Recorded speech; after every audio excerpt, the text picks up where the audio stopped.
श्री गणेशाय नमः। श्री रामचरितमानस लंका कांड 7वां दोहा। अस गहि नयन नीर भरी, गहि पद कंपित गात, नाथ भजहु रघुनाथ ही, अचल होई अहि बात।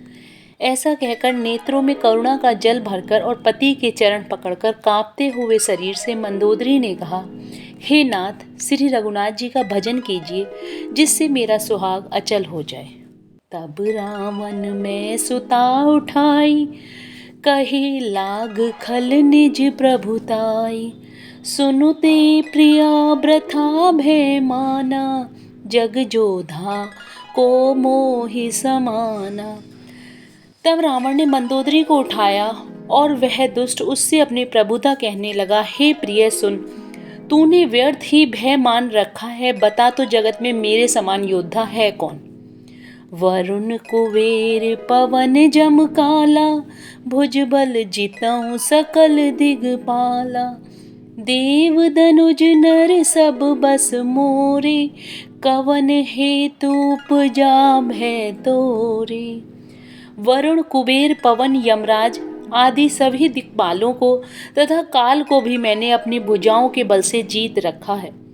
देवता दानव और मनुष्य सभी मेरे बस में हैं। फिर तुझको यह भय किस कारण उत्पन्न हो गया। नाना विधि ते ही कहसी बुझाई, सभा बहोरी बैठ सो जाई। मंदोदरी हृदय यस जाना, काल वश्य उपजा भिमाना। मंदोदरी ने उसे बहुत तरह से समझाकर कहा, किंतु रावण ने उसकी एक भी बात ना सुनी और वह फिर सभा में जाकर बैठ गया। मंदोदरी ने हृदय में ऐसा जान लिया कि काल के वश होने से पति को अभिमान हो गया है। सभा आई मंत्रिन ते ही बूझा, करब कवन विधि रिपु से जूझा। कहीं सचिव सुनु निशिचर नाहा, बार बार प्रभु पूछहु काहा। सभा में आकर उसने मंत्रियों से पूछा कि शत्रु के साथ किस प्रकार से युद्ध करना होगा। मंत्री कहने लगे, हे राक्षसों के नाथ, हे प्रभु सुनिए, आप बार बार क्या पूछते हैं। कहूँ कवन भय करहि बिचारी, नर ना कपि भालु आहार हमारा। कहिए तो कौन सा बड़ा भय है जिसका विचार किया जाए। भय की बात ही क्या है। मनुष्य और बानर भालू तो हमारे भोजन हैं। 8वां दोहा। सबके वचन श्रवण सुनी, कह प्रहस्त कर जोरी। नीति विरोध न कराए प्रभु, मंत्रिन मति अति थोरी। कानों से सबके वचन सुनकर रावण का पुत्र प्रहस्त हाथ जोड़कर कहने लगा, हे प्रभु, नीति के विरुद्ध कुछ भी नहीं करना चाहिए। मंत्रियों में बहुत ही थोड़ी बुद्धि है। कहे सचिव सठ ठकुर सुहाती, नाथ न पूर आव एहि भांति। वारिधि नाघी एक कपि आवा, तासु चरित मन महु सब गावा। ये सभी मूर्ख खुशामती मंत्री ठकुर सुहाती कह रहे हैं, हे नाथ, इस प्रकार की बातों से पूरा नहीं पड़ेगा। एक ही बंदर समुद्र लांघकर आया था, उसका चरित्र सब लोग अब भी मन ही मन गाया करते हैं। क्षुधा न रही तुमहि तब काहू, जारत नगर कस नहीं धरि खाहू।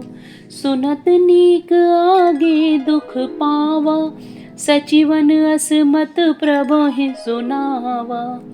उस समय तुम लोगों में से किसी को भी भूख ना थी। बंदर तो तुम्हारा भोजन ही है, फिर नगर जलाते समय उसे पकड़कर क्यों नहीं खा लिया।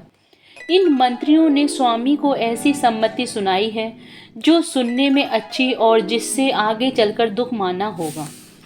जेहि बारी से बंधायहु हेला, उतरहु सेन समेत सुबेला।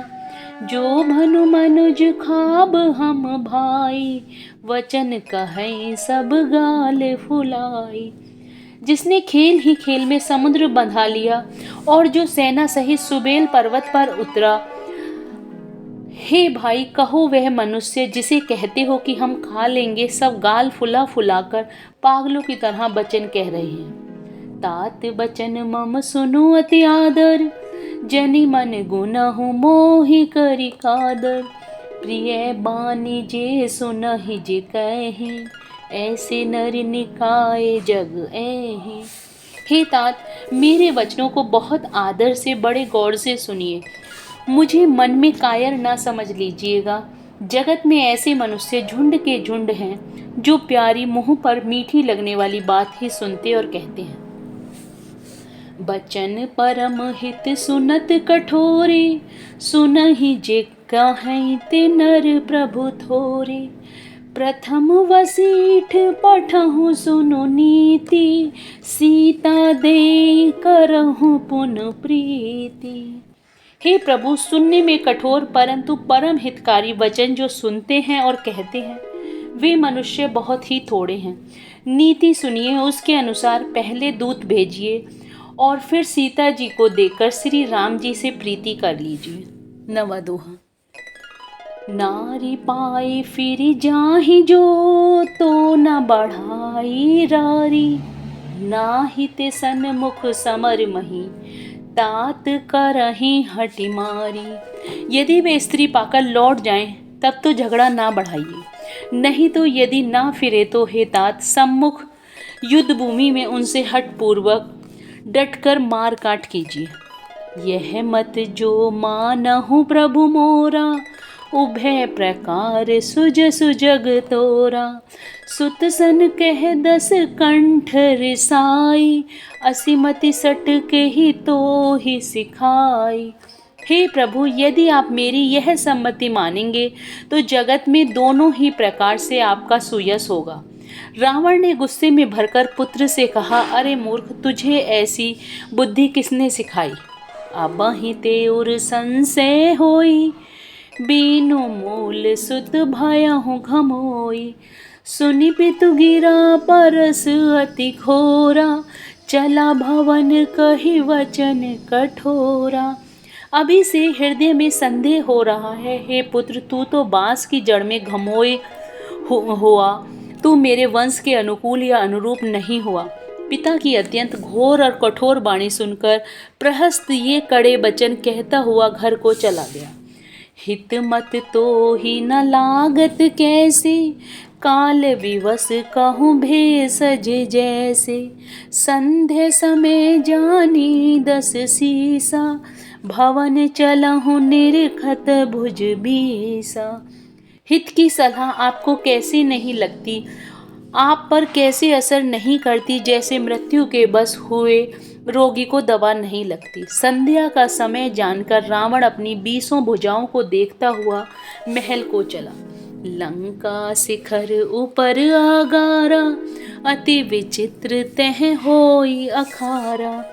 बैठ जाई तेहि मंदिर रावण, लागे किन्नर गुन गन गावन।